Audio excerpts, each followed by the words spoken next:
Hello' everyone, আজি এটা সুন্দৰ ৰেচিপি ভিডিঅ'লৈ আপোনালোকৰ ওচৰত আহিছোঁ। আৰু আজি ৰেচিপিটো বনাইছে মোৰ ছোৱালীয়ে, মোৰ সৰু ছোৱালী ৰিদীপ্তাই আজিৰ এই ভিডিঅ'টো প্ৰস্তুত কৰি উলিয়াইছে। তাই বনাইছে ইয়াতে চীজ কেক। এতিয়া চাওক, প্ৰথমতে তাই বিস্কুট 2 পেকেট লৈছে।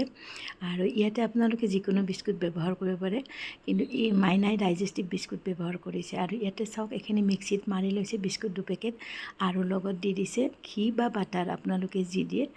তাই ইয়াতে ঘিয়ে দিছে বাৰু। এয়া চাওক, ঘিখিনি ধুনীয়াকৈ ইয়াতে মিহলাই লৈছে। ভালদৰে মিহলাই ল'ব যাতে এইখিনি ধুনীয়াকৈ মিলি যায় বিস্কুটৰ গুড়াখিনিৰ লগত। এয়া চাওক, এতিয়া প্ৰথম লেয়াৰটো তাই এনেকৈ ধুনীয়াকৈ বনাই লৈছে। বিস্কুটৰ লেয়াৰটো বনোৱা হোৱাৰ পিছত এতিয়া তাই মিক্সিত জাৰত দিছে পনীৰ ইয়াতে 100 গ্ৰাম লৈছে তাই।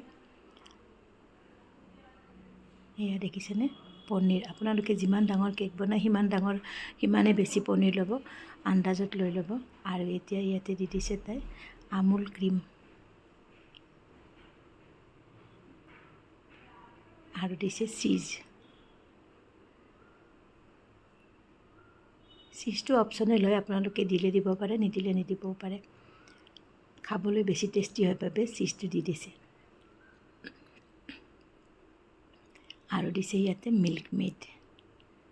এয়া চাওক, মিল্ক মেড আপোনালোকে নিজৰ পচন্দ মতে দিব, যিমান মিঠা খায়। বেছিকৈ দিলে অকণমান মিঠাটো বেছি হ'ব, আৰু কমাই দিলে অকণমান কম মিঠা হ'ব। এতিয়া চাওক, এই গোটেইখিনি তাই ধুনীয়াকৈ মিক্সিত মাৰি লৈছে, লৈ এটা ধুনীয়া পেষ্ট। এয়া চাওকচোন, কি ধুনীয়া পেষ্ট এটা বনিছে।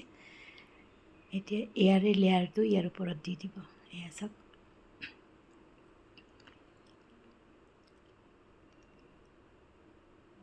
এইটো লেয়াৰ, ইয়াৰ বিস্কুটৰ লেয়াৰৰ ওপৰত এইটো লেয়াৰ দি দিব। আপোনালোকে বাৰু কেতিয়াবা খাই পাইছেনে এইটো কেক? যদি খাই পাইছেতো গমেই পাইছে কেনেকুৱা টেষ্টি। আৰু যদি কোনো খাই পোৱা নাই তেনেহ'লে কেতিয়াবা বনাই খাবচোন, সঁচাকৈ বহুত বেছি টেষ্টি হয়। ময়ো মাইনাই বনোৱাৰ কাৰণে প্ৰথমতে ভিডিঅ'টো বনাই ৰাখিলোঁ। ভাল লাগে ন, ল'ৰা ছোৱালীবিলাকে যেতিয়া নিজে বনাই কিবা এটা খুৱাব খোজে, সঁচাকৈ মনটো বহুত বেছি ভাল লাগে। আৰু সেইকাৰণে ময়ো এই ভিডিঅ'টো আপোনালোকৰ ওচৰতে এৰি দিলোঁ। আপোনালোকে চাবচোন কেতিয়াবা বনাই এনেকৈ। এয়া চাওক, এইটো লেয়াৰটো দেখিছেনে? দেখিবলৈ খুব ধুনীয়া হয়। আৰু এতিয়া চাওক, ইয়াৰ ওপৰত তাই মেংগ' কিউব দিছে। আমটো এনেকৈ কাটিব আপোনালোকে কিউব আকাৰত, আৰু কাটি এনেকৈ মাজত দি, এইটো অপশ্যনেল হয়, আপোনালোকে দিলে দিব পাৰে, নিদিলে নিদিব পাৰে। আমি খুব আম খাই ভাল পাওঁ বাবে ইয়াতে তাই এইখিনি এনেকৈ দি দিছিলে। এতিয়া চাওক, সঁচাকৈ বহুত টেষ্টি হয়। কেতিয়াবা খাবচোন আপোনালোকেও এনেকৈ বনাই। আমৰ বতৰত এইবিলাক ৰেচিপি বনাব বহুত বেছি ভাল হয়। আৰু এতিয়া চাব, তাই মিক্সিত 2টা আম মাৰি লৈছে এনেকুৱা। এয়া চাওক, ভালদৰে পকা মিঠা আম 2টা মিক্সিত মাৰি লৈ এতিয়া ওপৰৰ লেয়াৰটোত তাই এইখিনি আমখিনি দি দিছে। এতিয়া চাওক,